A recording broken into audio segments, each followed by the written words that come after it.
नरेंद्र मोदी लगातार तीसरी बार देश के प्रधानमंत्री बनने जा रहे हैं, जिसकी औपचारिक प्रक्रिया आज से शुरू होने जा रही है। अब से थोड़ी ही देर में एनडीए संसदीय दल की बैठक होने जा रही है और यह बैठक संसद के सेंट्रल हॉल में होगी। इसमें नरेंद्र मोदी को औपचारिक तौर पर संसदीय दल का नेता चुना जाएगा। बैठक में जेडीयू चीफ नीतीश कुमार और टीडीपी चीफ चंद्रबाबू नायडू समेत एनडीए के सभी 293 नवनिर्वाचित सांसदों के अलावा राज्यसभा में भी जो एनडीए के सांसद हैं वो मौजूद रहेंगे। बैठक पहले नरेंद्र मोदी के नाम का प्रस्ताव यहां पर लाया जाएगा और इस पर सभी सांसद अपनी अपनी मुहर लगाएंगे। बैठक के बाद एनडीए के बड़े लीडर्स नरेंद्र मोदी के नेतृत्व में राष्ट्रपति से मुलाकात करने के लिए जाएंगे, जहां वो राष्ट्रपति से मिलकर सरकार बनाने का दावा पेश करेंगे। एनडीए की बैठक से पहले घटक दलों की अपनी अपनी मीटिंग हो रही है। नीतीश कुमार के आवास पर जेडीयू संसदीय दल की बैठक चल रही है, तो वहीं चिराग पासवान के आवास पर एलजेपी रामविलास के सभी 5 सांसद मौजूद हैं। इस बैठक के बाद सभी सांसद और नेता संसद भवन के सेंट्रल हॉल जाएंगे, जहां एनडीए की बैठक होने जा रही है। आपको बता दें कि इस बार बीजेपी अकेले अपने दम पर बहुमत नहीं हासिल कर पाई है। हालांकि एनडीए के पास बहुमत है, इसलिए नरेंद्र मोदी की डिपेंडेंसी अपने सहयोगी दलों पर बढ़ गई है। ऐसे में मंत्री पद को लेकर कयासों का दौर जारी है। जेडीयू और टीडीपी जैसे बड़े सहयोगी दलों का इस बार ज्यादा प्रेशर है। सवाल ये उठने लगा है कि इस बार किस पार्टी के कितने मंत्री बनेंगे, इस बार का मंत्रिमंडल का स्वरूप, यह चेहरा कैसा होगा। नरेंद्र मोदी जाति के समीकरण को कैसे साधेंगे। बड़े फैसले लेने वाली अब तक की मोदी सरकार इस बार जब कैबिनेट बनाएगी तब उन चेहरों को शामिल रखेगी जिससे आगामी राज्यों में होने वाले विधानसभा चुनावों का भी समीकरण साधा जा सके।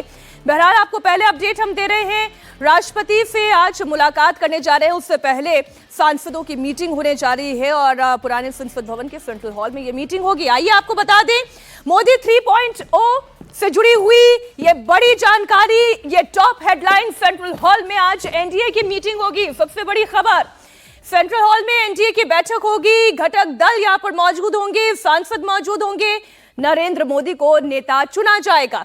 राष्ट्रपति से मुलाकात करने के लिए एनडीए के नेता मोदी के साथ राष्ट्रपति भवन पहुंचेंगे, सरकार बनाने का दावा पेश किया जाएगा और राष्ट्रपति भवन में ही शपथ ग्रहण को लेकर तमाम तैयारियां शुरू हो चुकी हैं। 9 तारीख का दिन भी मुकर्रर कर लिया गया है, शाम 6 बजे शपथ ग्रहण होगा।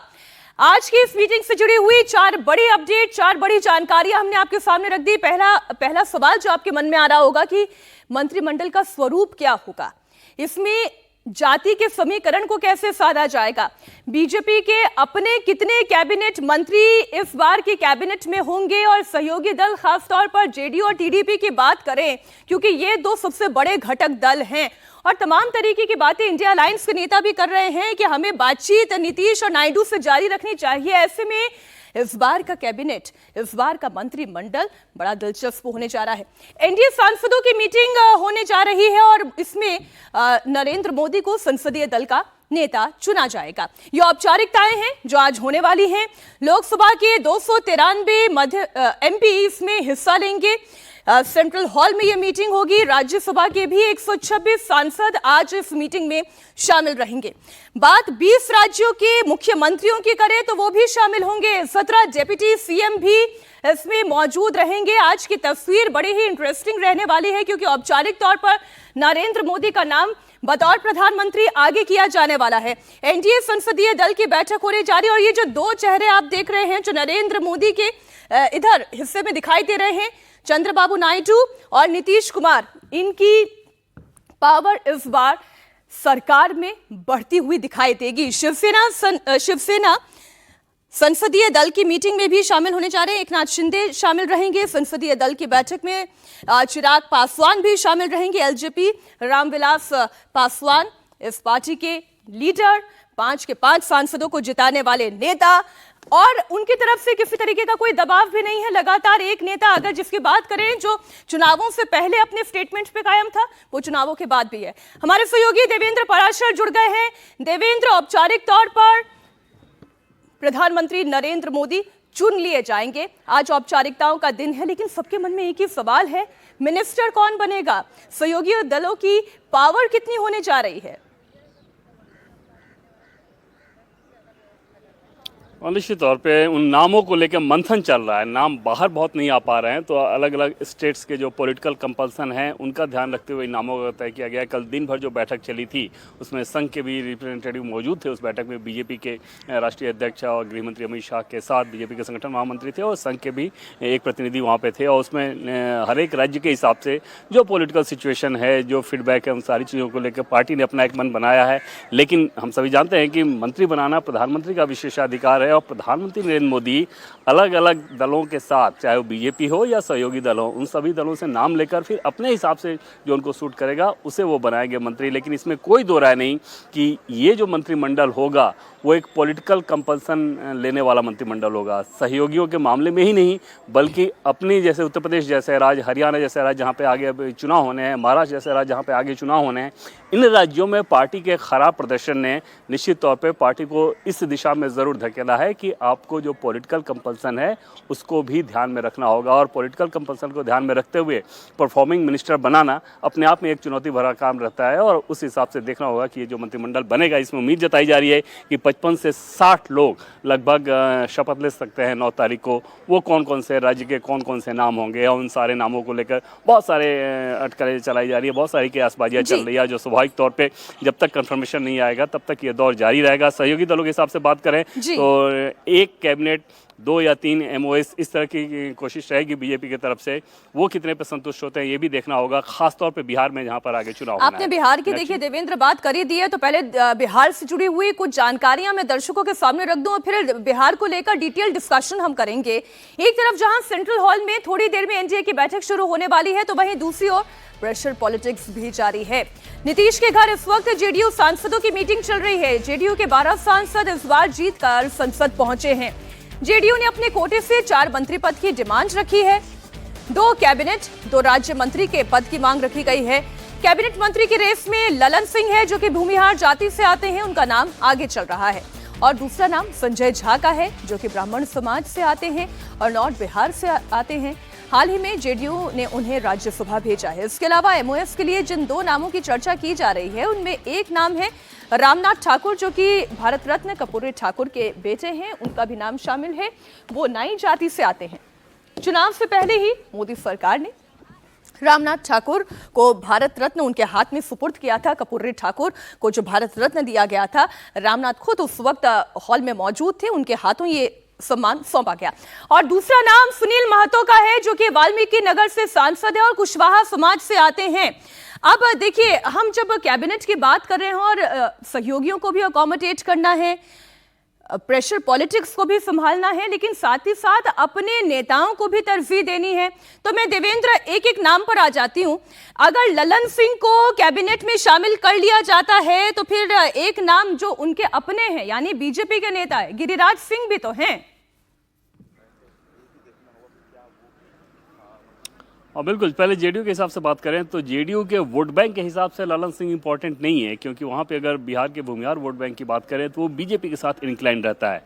लेकिन ललन सिंह के साथ दूसरी बात है, जो कि पार्टी के भीतर लगातार इस बात को लेकर एनडीए के भीतर चर्चा है कि ललन सिंह को अगर आपने फ्री छोड़ा, जैसा कि पिछली बार हुआ था कि RCP सिंह को मंत्री बना दिया गया था, ललन सिंह मंत्री नहीं बने थे, और तब ये बताया जा रहा था पार्टी जेडीयू के भीतर ही कि ललन सिंह इस बात को लेकर बहुत नाराज हैं। और बाद में जो चीज़ें सामने आई थी कि ललन सिंह को राष्ट्रीय अध्यक्ष से हटाया गया, उन सारी कहानी जो थी उसके बैकग्राउंड में ये बात थी कि ललन सिंह मंत्री नहीं बने थे। क्या पार्टी उन्हें इस बार खाली छोड़ेगी? मुझे नहीं लगता कि वो खतरा उठाएगी। और देवेंद्र, एक नाम तो इस वक्त हम जो दर्शकों को दिखा रहे हैं, देवेंद्र माफ कीजिए बीच में टोक रही हूं, लेकिन एक और नाम जो दिखा रहे हैं हम, संजय झा का नाम है।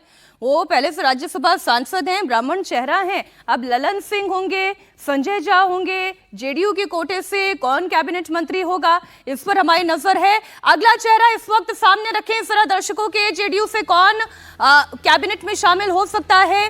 रामप्रीत मंडल की बात करें, एक और नाम की जो सबसे ज्यादा चर्चा हो रही है, रामप्रीत मंडल, जो कि धानुक समाज से आते हैं, झंझारपुर से लगातार दूसरी बार सांसद बने हैं। उन्होंने वीआईपी के सुमन महासेठ को हराया है। एक और नाम ये आपके सामने। आइए अगली स्क्रीन आपके सामने रखते हैं। मोदी 3.0 के मिनिस्टर्स की बात और कास्ट फैक्टर का ध्यान। शांभवी चौधरी पासी समाज से आती है। देखिए, बात यहाँ पर बिहार की हो रही है, लेकिन उत्तर प्रदेश का भी जिक्र करना होगा। उत्तर प्रदेश में एक नारा चल पड़ा था, ना अयोध्या ना काशी, इस बार पासी, और इसलिए फैसलाबाद जैसी सीट भी बीजेपी ने गंवा दी। इसलिए शांभवी चौधरी क्या एक बड़ा नाम हो सकती हैं, जो कि एलजेपी के कोटे से हैं, सांसद चुनी गई हैं। सबसे कम उम्र की 25 साल की उम्र में सांसद चुनी गई। उनके पिता अशोक चौधरी बिहार सरकार में मंत्री भी हैं। अगला ग्राफिक्स आपके सामने, अगली जानकारी आपके सामने। गिरिराज सिंह भूमिहार समाज से आते हैं। राष्ट्रवाद पर बीजेपी का सबसे मुखर चेहरा अगर कोई है तो गिरिराज सिंह उनमें से आप एक कह सकते हैं। बेगूसराय से दूसरी बार चुनाव जीते हैं। ऐसे में क्या जो कि पिछले कैबिनेट में भी शामिल थे, इस बार भी उन्हें कैबिनेट मंत्री बनाया जा सकता है। बिहार से और कौन मंत्री बनाए जा सकते हैं? राधा मोहन सिंह, जो कि राजपूत समाज से आते हैं, पूर्वी चंपारण से 7वीं बार। अगर आप इनके पोर्टफोलियो को भी देखें या फिर आप इनके बायोडेटा को आप देखेंगे तो क्या लगता है देखकर कि एक ऐसा नेता राजपूत समाज का प्रतिनिधित्व भी करता है, अपनी ताकत भी रखता है, 7वीं बार जीता है। मोदी 1.0 कैबिनेट में कृषि मंत्री का पदभार संभाल चुके हैं, तो क्या एक बार फिर से इन्हें कैबिनेट में जिम्मेदारी दी जा सकती है? अगली लिस्ट आपके सामने, अगला नाम आपके सामने, राजीव प्रताप रूडी। ये भी राजपूत समाज से आते हैं, सारण से 5वीं बार सांसद बने हैं। लालू यादव की बेटी को इन्होंने एक बार फिर हराया है। 7 साल के बाद कैबिनेट में वापसी क्या हो सकती है, क्योंकि अभी तक जो जिम्मेदारी दी गई उसे बखूबी निभाया। लगातार 5वीं बार जीते हैं सारण से राजीव प्रताप रूडी।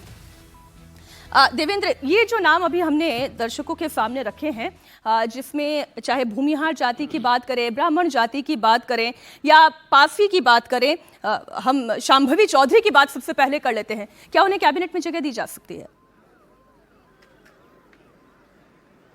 बहुत मुश्किल होगा, क्योंकि रामनाथ ठाकुर और शांभवी देखें तो दोनों दलित कम्युनिटी से आते हैं, तो दोनों को तो मतलब उस दलित कम्युनिटी से नहीं, लेकिन उस हिसाब से दोनों को उस वोट के हिसाब से कैटर करना वो थोड़ा मुश्किल मुझे लग रहा है। कि रामनाथ ठाकुर हालांकि अति पिछड़ा में आ जाएंगे, लेकिन पिछड़े वर्ग के हिसाब से देखें तो रामनाथ ठाकुर बड़ा चेहरा हो। शांभवी को अगर बनाया गया तो उसमें मुझे हैरानी हुई, क्योंकि इतनी ज़्यादा सीटें मिलेगी भी नहीं जेडीयू को, और उनको कुशवाहा साधना उनके लिए ज़्यादा बड़ी प्राथमिकता होगी। अति पिछड़ा वोट बैंक को साधना ज़्यादा बड़ी प्राथमिकता होगी।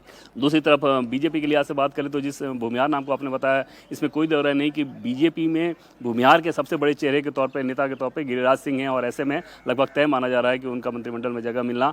दूसरी चीज़ कि मंत्री के तौर पर उनके परफॉर्मेंस को लेकर भी बताया जाता है कि बीजेपी का टॉप लीडर से बहुत खुश रहता है, तो वो एक नाम तय है। राजपूत कम्युनिटी से किसको बनाया जाता है वो देखना वाकई बड़ा दिलचस्प रहेगा, क्योंकि ये दोनों ही मजबूत नाम है। हालांकि तीसरे सांसद भी हैं जनार्दन सिग्रीवाल, लेकिन जो टक्कर होगी उसमें राधा मोहन सिंह और राजीव प्रताप रूडी, इन दो नामों में जोरदार टक्कर हो सकती है कि किसे राजपूत कम्युनिटी से जगह दिया जा रहा है। मीनाक्षी, ये लेकिन कुछ बयान जो हैं वो थोड़े से हैरान भी कर रहे हैं। मैं जितिन राम मांझी का एक बयान पढ़ रही थी जो कल ही उन्होंने कहीं पे दिया। उन्होंने कहा कि हमें केवल नरेंद्र मोदी पर डिपेंड नहीं होना चाहिए। आखिर वो क्या इशारा करना चाह रहे हैं? क्या उनके बैक ऑफ माइंड चल रहा है? देखिए, जितिन राम मांझी इस तरह के बयान देते रहते हैं हमेशा, और जिस तरह का सवाल उनसे पूछा जाता है, कभी किसी संदर्भ में पूछा जाता है, फिर जवाब कुछ और होता है, फिर बाद में उस तरह की चीज़ों कहते हैं। उनके इस बयान को निश्चित तौर पे बाद में वो ये बताते हुए मिले कि भाई पूरी ताकत से नरेंद्र मोदी को आप ताकत दीजिए, ऐसा ना हो कि सारा बोझ उनके ऊपर डाल दिया जाए। तो इस तरह की चीज़ें हैं, लेकिन ये आगे भी चलती रहेंगी, और समझा जा सकता है कि जितिन राम मांझी ने अपनी उपयोगिता अपने कास्ट के साथ साथ अपने बयानों के आधार पर बनाया है। और बिहार में हमने देखा है कि कैसे समय समय पर उनके बयान इस रूप पे आते हैं, जब उनकी कोई महत्वाकांक्षा सामने आती है तो फिर बयानों के मार्फत एक इंडिकेशन देते हैं कि मुझ तक रीच आउट किया जाए। और समझा जा सकता है कि अभी क्योंकि मंत्रिमंडल का गठन होना है तो संभव है कि उस तरह से भी उन्होंने अपनी याद दिलाई हो। हालांकि ये माना जा रहा है कि उनको भी मंत्री बनाया जा सकता है। ये ज़रूर है कि क्योंकि वो पूर्व मुख्यमंत्री हैं, अब ऐसे में एमओएस से तो वो संतुष्ट होंगे नहीं। क्या कैबिनेट में जगह मिल सकती है, नहीं मिल सकती है, ये देखने वाली बात रहेगी। जी देवेंद्र, आप रहे हमारे साथ। कुछ और नामों की हम चर्चा कर लेते हैं। नित्यानंद राय को मोदी कैबिनेट में फिर जगह मिल सकती है। वो उजियारपुर से चुनाव जीते हैं, पिछले कैबिनेट में वो गृह राज्य मंत्री की जिम्मेदारी संभाल चुके हैं, यादव कम्युनिटी से आते हैं। आप जानते हैं कि अगर ये नाम आगे किया जाता है तो इसका असर सिर्फ बिहार में ही नहीं उत्तर प्रदेश में भी दिखाई देगा। और इसकी जरूरत बीजेपी को कितनी है ये हाल के 24 के नतीजों से ही आप समझ सकते हैं। तो नित्यानंद राय एक बार फिर से इन्हें कैबिनेट में जगह दी जा सकती है, ऐसी संभावनाएं नजर आ रही है। संजय जायसवाल की बात कर लें, वैश्य समाज से आते हैं, पश्चिमी चंपारण से बीजेपी सांसद हैं, बिहार बीजेपी के अध्यक्ष रह चुके हैं। अगर उत्तर प्रदेश के भी लिहाज से देखिएगा तो वैश्य समाज के अंदर बहुत मामूली बिखराव दिखाई दिया है। ये मूलतः पूरी तरह से जाति इंटैक्ट बीजेपी के साथ दिखाई दी है। ऐसे में संजय जायसवाल वैश्य समाज से आने वाले पश्चिमी चंपारण से बीजेपी सांसद, इन्हें कैबिनेट में जगह दी जा सकती है, ऐसी संभावना है। जनार्दन सिंह सिग्रीवाल राजपूत समाज का प्रतिनिधित्व करते हैं, महाराजगंज से जीत की हैट्रिक लगाई है, साफ सुथरी छवि के नेता हैं, विवादों में नहीं रहे हैं। और एक छोटा सा विवाद कैसे पूरी पार्टी पर भारी पड़ जाता है, ये भी इस चुनाव में हमने देखा। जो संविधान बदलने वाली बात कही गई वो बीजेपी के लिए भारी पड़ गई। नीतीश चंद्रा हमारे साथ जुड़ गए हैं। नीतीश, कुछ और नामों की हमने चर्चा की है, बड़ा सवाल यही है कि अगर अगड़ी जाति की बात करें तो कितने चेहरे मंत्रिमंडल में शामिल किए जा सकते हैं? देखिए, जेडीयू और बीजेपी दोनों तरफ से जाहिर है जो सवर्ण जाति के उम्मीदवार हैं उनको जगह मिलेगी, ये तय माना जा रहा है। और चूंकि बिहार में विधानसभा का चुनाव बेहद करीब है और जो एनडीए का जो कहें कोर वोट बैंक है, खासतौर से जो बीजेपी का जो वोट बैंक है उसमें सवर्ण एक काफ़ी अहम उसकी भूमिका है। और इस चुनाव में भी आप देखें तो सवर्णों की एक बड़ी भूमिका रही है, तो निश्चित रूप से वो जगह मिलेगी। जेडीयू से ललन सिंह का नाम सबसे तय माना जा रहा है, करीब करीब तय माना जा रहा है। चूँकि बड़े नेता हैं, लंबा अनुभव है, संसदीय दल के नेता रह चुके हैं और पिछली बार चूंकि इसी बात को लेकर उनका एक तरह से कहें कि पार्टी से नाराजगी हो गई थी आरसीपी सिंह को जब यहाँ मंत्री बना दिया गया था। और माना जाता है कि नीतीश कुमार यदि महागठबंधन में गए तो उसके पीछे की वजह ललन सिंह की यही नाराजगी थी। तो शायद अब पार्टी और साथ ही साथ बीजेपी इस तरह का कोई खतरा नहीं लेना चाहेगी। और जबकि सबको मालूम है कि जो आंकड़ों का गणित है वो बहुत ही कम फासले का है, तो ऐसे में ललन सिंह का जो नाम है तो नीतीश, मेरा तो अगला सवाल फिर ये होगा कि गिरिराज सिंह भी अगड़ी जाति के, उनको ले लेते हैं, संजय झा अगड़ी जाति के ब्राह्मण, उनको ले लेते हैं, ललन सिंह अगड़ी जाति के भूमिहार, उनको भी अगर कैबिनेट में शामिल कर लेते हैं तो बात तो पिछड़ी जातियों की भी होगी। और जो सबसे बड़ा सेटबैक बिहार में लगा है, उत्तर प्रदेश में लगा है, वो पिछड़ी जातियों को ही लगा है। देवेंद्र, इस पर क्या मंथन किया जा रहा है?